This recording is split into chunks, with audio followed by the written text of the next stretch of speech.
Oh, iya. Maaf ya, Rek, kalau apa namanya? Kalau ini HP-nya tuh agak gerak-gerak, soalnya kan pegangin pakai tangan ya ini. Baik, saya mulai. Assalamualaikum warahmatullahi wabarakatuh. Waalaikumsalam warahmatullahi wabarakatuh. Nah, Jenny, kabarnya gimana nih pagi ini? Alhamdulillah baik, Bu Guru. Baik, Bu. Sebelum memulai pembelajaran pada pagi hari ini, boleh minta tolong ketua kelas memulai berdoa terlebih dahulu supaya ilmu yang kita dapat nantinya ini juga bermanfaat untuk kita semua. Sebelum memulai pelajaran, marilah kita berdoa menurut agama dan keyakinan masing-masing. Berdoa mulai.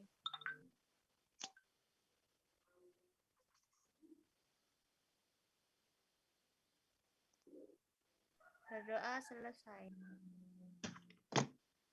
Nah, makasih untuk ketua kelas. Sebelumnya apa masuk semua ya? Apa ada yang sakit? Apa ada yang izin buat hari ini? Masuk semua, Bu. Alhamdulillah. Nah, jadi pertemuan pada kali ini kita itu akan membahas mengenai sistem gerak. Nah, minggu kemarin kita itu membahas tentang apa ya? Membahas tentang tubuh organ. Ya, apa saja? Mungkin bisa direview sedikit. Ada gigi, ada mulut, ada kerongkongan, ada lambung, usus halus, usus besar, anus. Ya, makasih Riza. Nah, jadi pertemuan kali ini itu kita akan membahas mengenai sistem gerak ya. Nah, kira-kira nih dari gambar ini kenapa ini? Kelihatan enggak? Mungkin patah, mungkin. Patah ya tulangnya ya? Kira-kira kenapa tuh kok bisa patah? Mungkin kecelakaan, Bu. Ya, bisa Jatuh, jadi patah. gitu ya. Iya. Kalau ini gimana? Kalau ini nih. Sakit pinggang. Ya, kalau sakit pinggang itu kenapa ya? Kalau saya itu biasanya duduk terus, Bu. Makanya sakit pinggang. Kurang gerak ya berarti. Iya. Nah, jadi untuk pertemuan pada pagi hari ini kita itu akan membahas mengenai sistem gerak ya. Jadi untuk kompetensi dasarnya itu yang pertama ada menganalisis hubungan antara struktur jaringan, penyusun organ pada sistem gerak dalam kaitannya dengan bioproses dan gangguan fungsi yang dapat terjadi pada sistem gerak manusia. Yang kedua, menyajikan karya tentang pemanfaatan teknologi dalam mengatasi gangguan sistem gerak melalui studi literatur. Nah, untuk tujuannya ini kan ada 6, tapi kita itu hanya difokuskan pada poin ke-1 sama kedua saja untuk pertemuan pada pagi hari ini. Karena mengenai waktu ya, yang tidak cukup. Nah, jadi untuk pertemuan pertama, kita itu akan membahas mengenai mekanisme gerak dan juga macam-macam gerak. Yang pertama ada mekanisme gerak. Nah, sistem gerak. Sistem gerak ini merupakan satu kesatuan organ yang bekerja sama dalam mendukung tubuh untuk melakukan suatu gerakan. Nah, rangka tubuh merupakan alat gerak pasif yang akan digerakkan oleh otot. Nah, rangka tubuh ini terbagi menjadi dua, yaitu rangka aksial dan juga rangka apendikular. Jadi, sistem organ pada manusia itu berperan penting dalam pergerakan tubuh. Nah, kira-kira ada yang tahu nggak fungsi dari sistem gerak itu apa? Mungkin bisa menyebutkan salah satu. Untuk menopang tubuh. Ya, benar. Terus apalagi ada yang mau menjawab? Melindungi organ-organ tubuh, Bu Guru. Ya, benar sekali. Jadi fungsi sistem gerak itu dapat memberi bentuk dan postur tubuh yang tadi sudah dijelaskan Riza ya, menopang tubuh, melindungi organ-organ tubuh, tempat melekatnya otot rangka dan juga sebagai penyangga berat badan. Nah, tadi kan sudah disinggung sedikit ya, rangka tubuh itu terbagi menjadi dua, ada rangka aksial dan juga rangka apendikular. Nah, kali ini kita akan membahas mengenai rangka aksial yang pertama dulu ya. Nah, rangka aksial ini merupakan rangka yang ada pada sumbu tubuh. Nah, rangka ini tersusun atas 80 tulang yang meliputi tulang tengkorak, tulang telinga dalam dan juga tulang hyoid, tulang belakang, tulang dada, serta tulang rusuk. Nah, ini salah satu contoh rangka aksial. Jadi tulang hyoid itu merupakan tulang berbentuk seperti huruf U.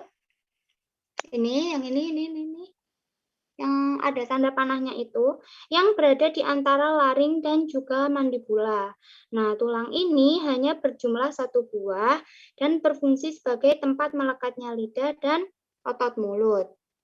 Nah, yang selanjutnya ada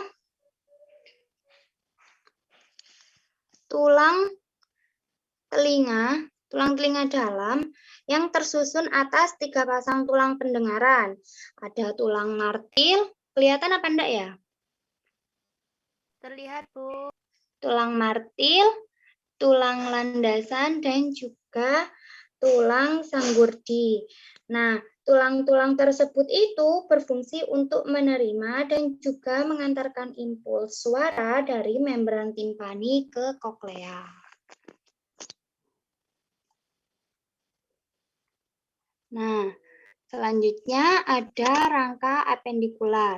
Nah, yang tadi yang rangka aksial ini, sisanya itu nanti akan dibahas di slide selanjutnya. Yang kedua ada rangka apendikular. Nah, rangka apendikular ini merupakan alat gerak yang melengkapi rangka aksial dan tersusun atas alat gerak atas, gelang bahu, alat gerak bawah, dan juga gelang panggul. Nah, tulang ini itu berjumlah 126 buah. Nah, ini merupakan penyusun sistem gerak. Ada 3 ya, ada tulang, ada otot, dan juga ada sendi. Nah, tulang itu apa sih? Nah, tulang itu merupakan alat gerak yang dibentuk oleh kalsium yang direkatkan oleh kolagen. Jadi, tulang ini termasuk ke dalam alat gerak pasif, artinya tulang itu digerakkan oleh otot yang merupakan alat gerak aktif. Nah, tulang sendiri itu tidak hanya berfungsi sebagai alat gerak, akan tetapi tulang juga menjadi komponen yang sangat penting dalam menyangga tubuh sekaligus melindungi organ-organ vital manusia. Yang kedua ada otot. Nah, otot ini merupakan alat gerak yang menempel pada tulang. Nah, otot inilah yang nantinya akan menggerakkan tulang sehingga tubuh manusia itu bisa melakukan suatu gerakan. Jadi kita itu bisa bergerak karena adanya otot ini. Yang ketiga ada sendi. Nah, sendi ini merupakan tempat bertemunya dua tulang atau lebih yang mendukung sistem gerak tubuh. Nah, sendi ini berfungsi untuk menghubungkan tulang dalam sistem rangka manusia, menahan beban sekaligus mendukung sistem gerak tubuh. Sampai sini paham? Paham, Bu. Paham, Bu.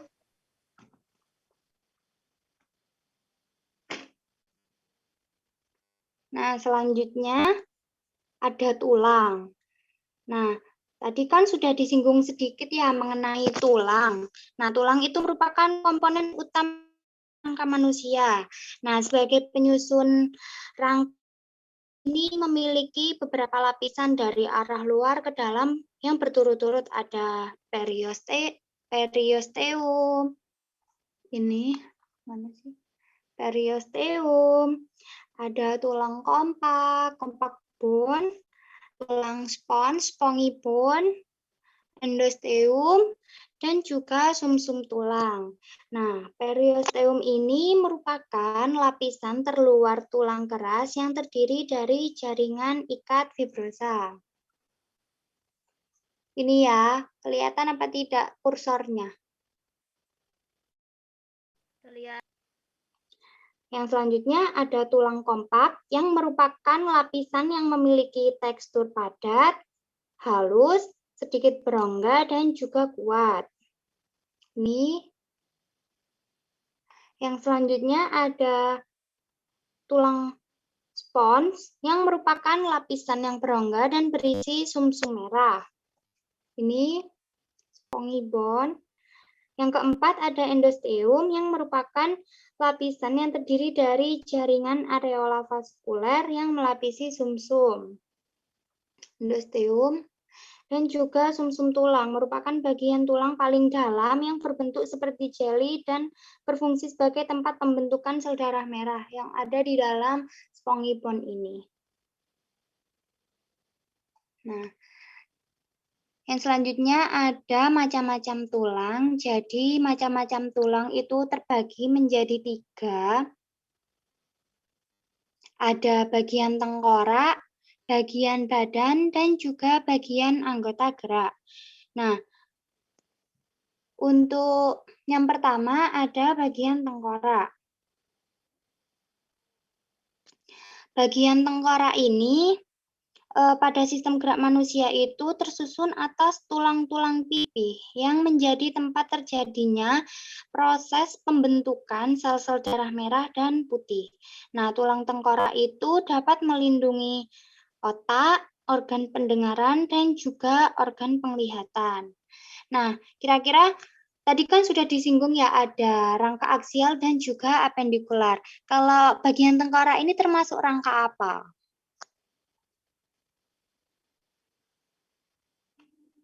Halo? Rangka aksial, Bu. Ya, benar ya, rangka aksial. Jadi, bagian tengkorak ini termasuk rangka aksial yang merupakan sumbu tubuh.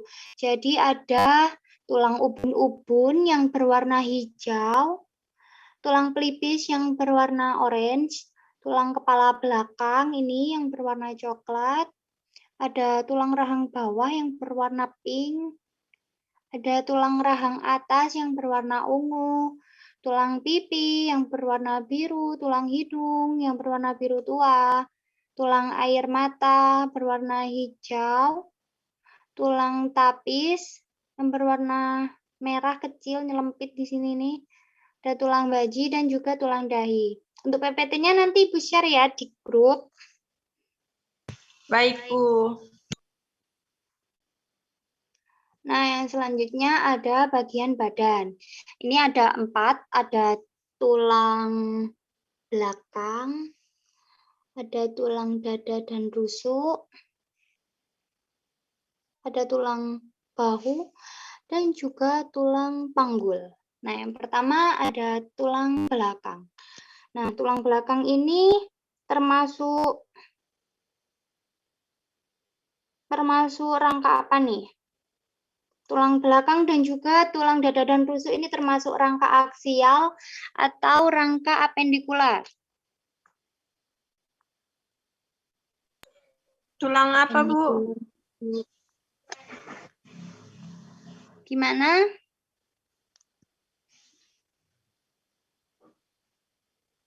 Saya kurang dengar tulang apa, Bu? Mohon diulangi. Tulang belakang, tulang dada, dan rusuk itu termasuk rangka aksial atau rangka apendikular. Aksial. Ya, benar sekali ya. Jadi tulang belakang itu termasuk rangka aksial. tulang dada, dan juga rusuk. Nah, tulang belakang ini tersusun atas 26 ruas yang dihubungkan oleh cakram tulang rawan fibrosa. Nah, fungsi dari tulang belakang ini untuk menopang kepala dan juga bagian tubuh yang lain, melindungi organ tubuh, serta tempat melekatnya tulang rusuk. Nah, ini ada gambarnya ya. Ada 7 ruas tulang leher, 12 ruas tulang punggung, 5 ruas tulang pinggang, 5 ruas tulang kelangkang, dan juga 4 ruas tulang ekor. Nah, yang selanjutnya ada tulang dada dan rusuk. Nah, tulang dada dan rusuk ini berfungsi untuk melindungi paru-paru dan jantung, karena organ yang ada di dalam tulang dada dan tulang rusuk ini ada paru-paru dan juga jantung. Nah, jadi ini tuh terdiri atas tulang dada yang terdiri dari tulang dada hulu, badan, dan juga taju bedang. Kelihatan apa enggak? Terlihat, Bu. Kelihatan, Bu. Terus tulang rusuk itu ada 3 macam. Yang pertama ada tulang rusuk pertama. Tulang rusuk pertama yang atas sendiri itu ujung depan melekat pada tulang dada. Nah, ini tuh jumlahnya ada 7 pasang. Terus ada 3 ruas tulang palsu. Nah, ini ujung depannya itu melekat pada tulang rusuk di atasnya yang berjumlah 3 pasang. Dan juga tulang rusuk melayang. Nah, ini tidak melekat pada tulang manapun. Dan selanjutnya ada tulang panggul dan tulang bahu. Nah, tulang belakang dan tulang dada dan rusuk itu kan termasuk rangka aksial ya. Jadi, untuk tulang panggul dan tulang bahu ini termasuk ke dalam rangka apendikular. Nah, untuk yang pertama tulang panggul. Jadi tulang panggul itu berfungsi untuk menyangga berat tubuh dan melindungi bagian dalam rongga pelvis. Nah, tulang panggul ini terdiri atas 3 struktur. Yang pertama ada tulang usus atau yang disebut ilium.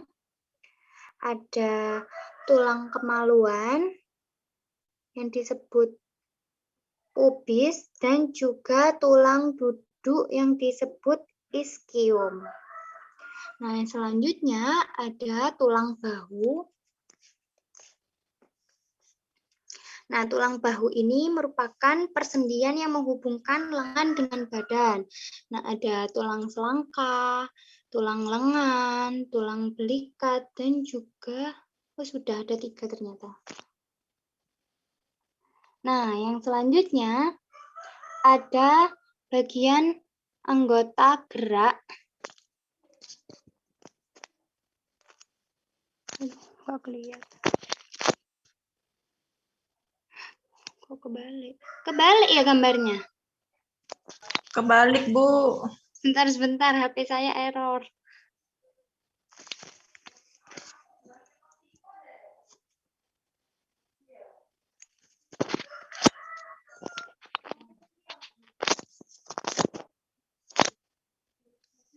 Masih kebalik enggak kan ya? Nah, yang selanjutnya ini ada rangka anggota gerak bagian atas dan juga rangka anggota gerak bagian bawah. Nah, anggota gerak ini yang atas itu terdapat pada tangan kiri dan juga tangan kanan. Nah, untuk strukturnya itu terdiri dari tulang lengan atas atau humerus. Yang ini humerus. Ada radius pengumpil. Ini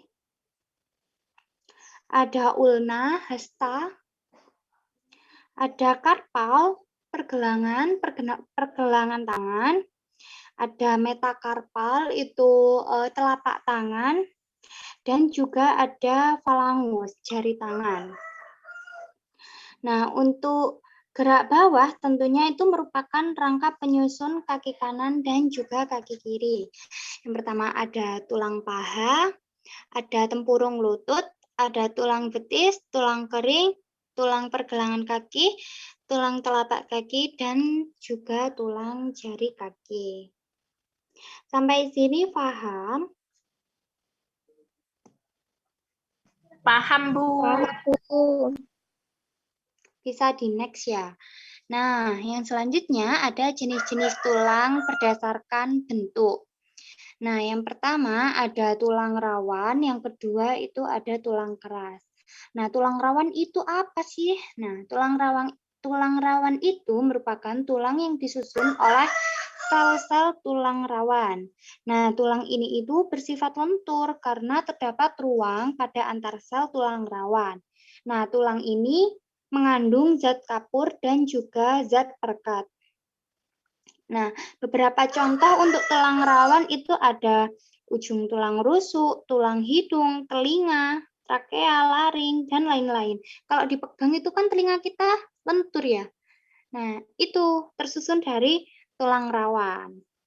Nah, yang selanjutnya ada tulang keras. Tulang keras ini memiliki tekstur yang lebih padat dan bersifat keras dibandingkan tulang rawan. Nah, seperti namanya, tulang keras ini memiliki tekstur yang lebih padat dan juga bersifat keras. Nah, tulang ini disusun oleh osteoblast, yaitu sel pembentuk tulang. Terdapat banyak zat kapur di antara sel tulang keras dengan sedikit zat perekat. Nah, itulah yang membuat jenis tulang ini menjadi keras. Di dalam tulang keras ini, kita dapat menjumpai saluran Havertz. Di dalam saluran Havertz ini terdapat pembuluh-pembuluh darah, di antaranya contoh dari tulang keras ini ada tulang kering, tulang lengan, tulang selangka, dan masih banyak lagi.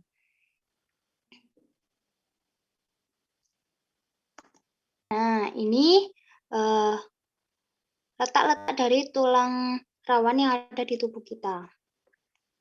Terlihat apa enggak? Terlihat. Ya, itu ya ada tulang rawan telinga luar, tulang rawan hialin, sendi, tulang rawan dada, masih banyak lagi. Nanti PPT-nya Ibu share. Yang selanjutnya ada macam-macam tulang. Nah, yang pertama ada tulang pipa, yang kedua ada tulang pipih, dan juga yang ketiga ada tulang pendek. Yang pertama ada tulang pipa. Nah, tulang pipa ini bentuknya itu panjang dan bulat dengan rongga di tengahnya seperti pipa.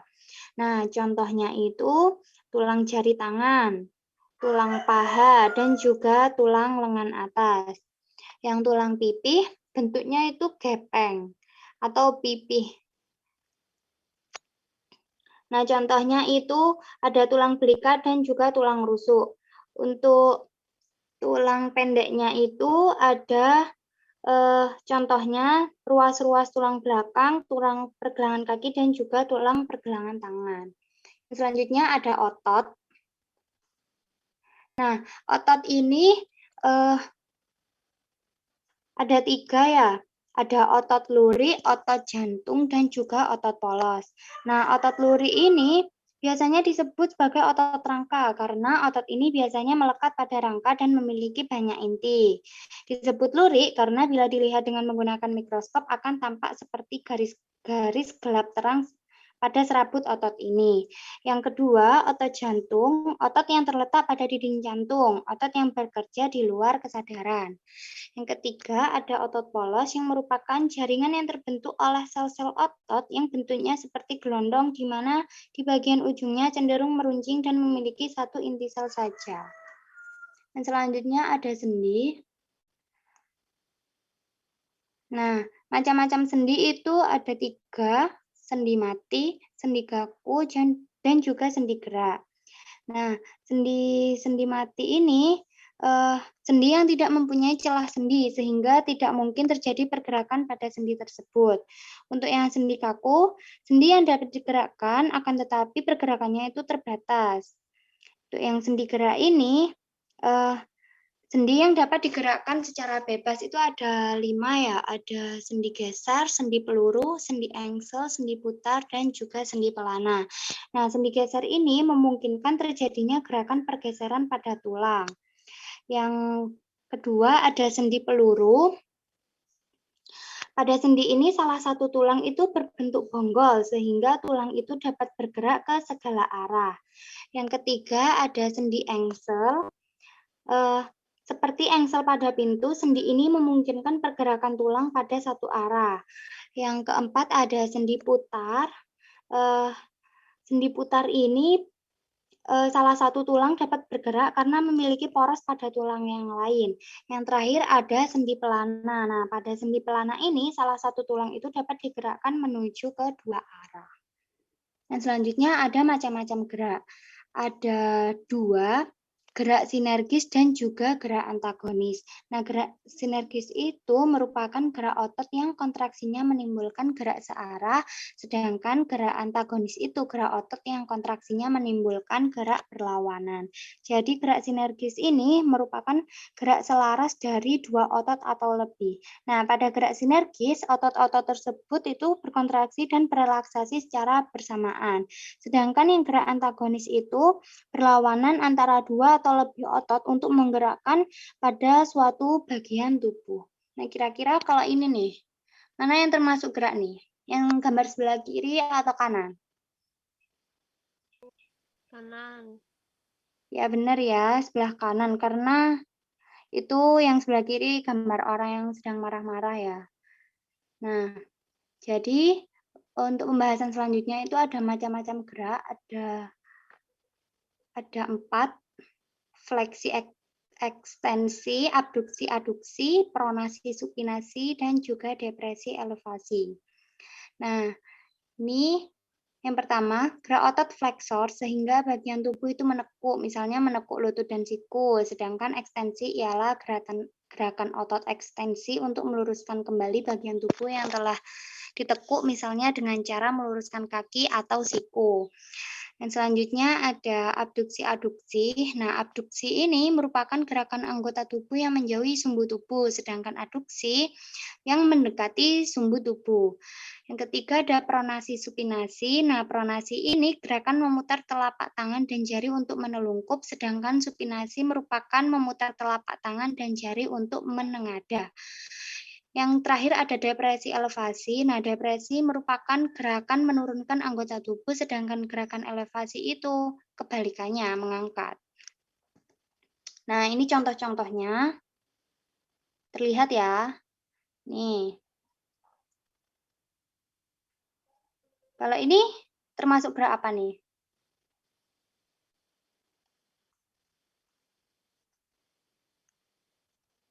Halo? Gerak abduksi.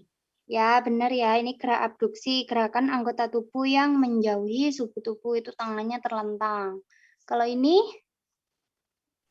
Supinasi. Ya, benar. Memutar telapak tangan dan jari untuk menengadah. Untuk kesimpulannya, mungkin ada yang mau menyimpulkan.